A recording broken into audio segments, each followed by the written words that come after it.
All right, let's dive into a single chapter of an ancient text that honestly plays out like a blockbuster movie. We're talking about John chapter 12, and it's got everything. A huge public spectacle, this intense conflict with the powers that be, and a main character who's about to flip the whole idea of power on its head. This isn't just another story. This is the moment where everything starts to change, fast. So the scene just explodes with this massive roar from the crowd. I mean, can you even picture it? Jerusalem is absolutely packed for a festival, the energy is electric, and then this shout just erupts from thousands of people.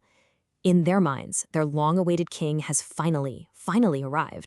But here's the first big twist. The crowd? They're ready for a coronation. They're waving palm branches, treating him like some kind of conquering hero returning from war. But the man at the center of it all, he's doing something that nobody expected. And this is where the story really starts to get fascinating.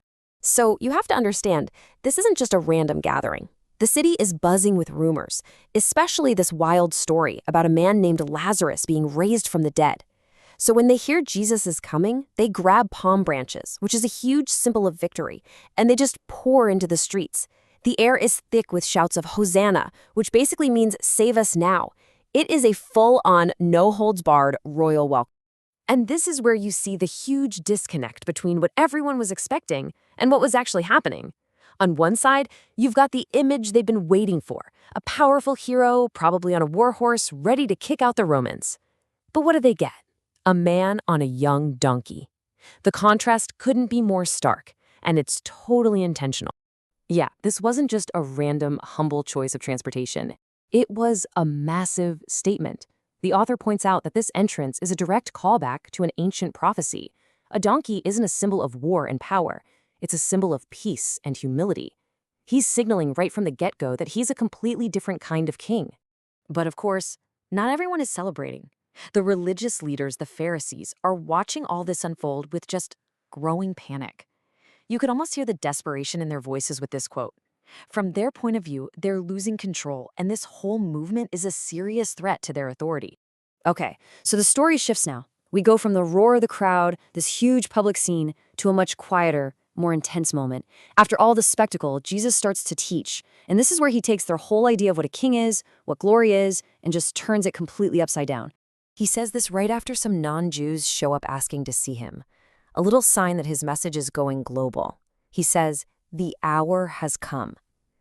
Now that title he uses, Son of Man, is a really mysterious one from the scriptures.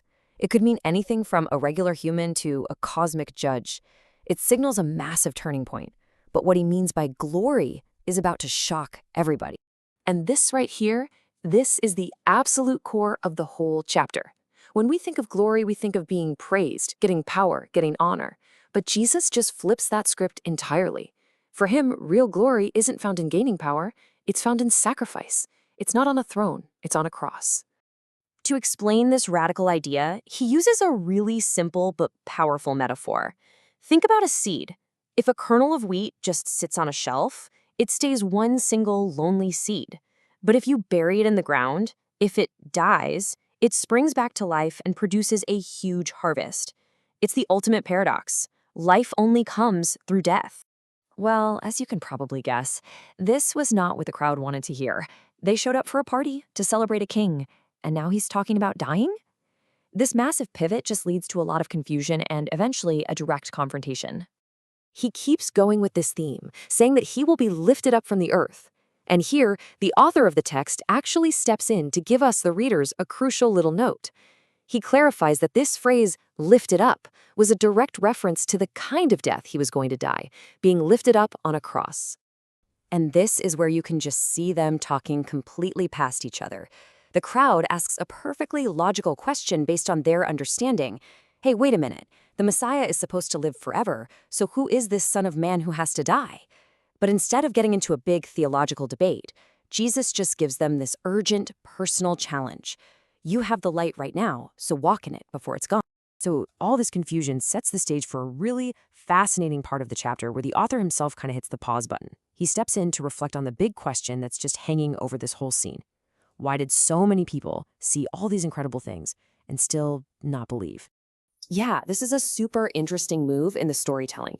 The action just stops, and we get direct commentary from the narrator. He's really wrestling with this growing split between the people who are following Jesus and the ones who are just digging in their heels and rejecting him. And to explain it, the author reaches way back to the ancient prophet Isaiah.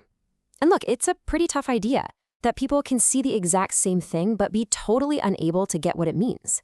It suggests that maybe belief isn't just about seeing with your eyes, it's about a deeper kind of understanding.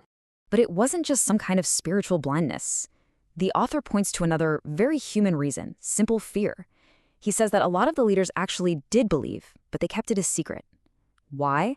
Because they were terrified of getting kicked out of the synagogue, which would mean losing their social standing, their careers, everything. The author's conclusion is pretty blunt. They cared more about what people thought of them than what God thought of them.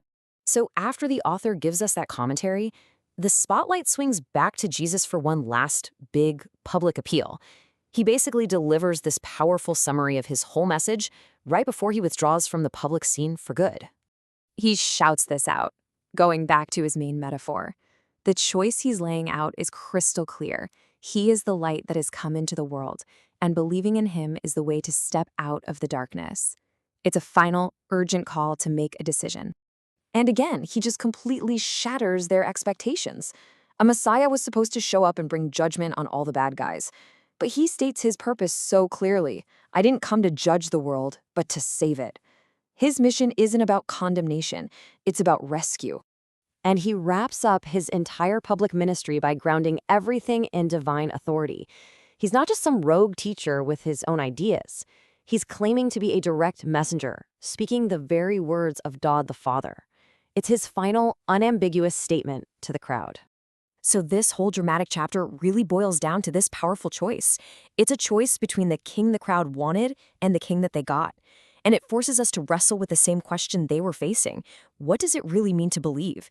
Is it just about seeing amazing signs and wonders? Or is it about making a much harder choice? The choice between the safety of what everyone else thinks and the strange upside-down glory of a king on a cross?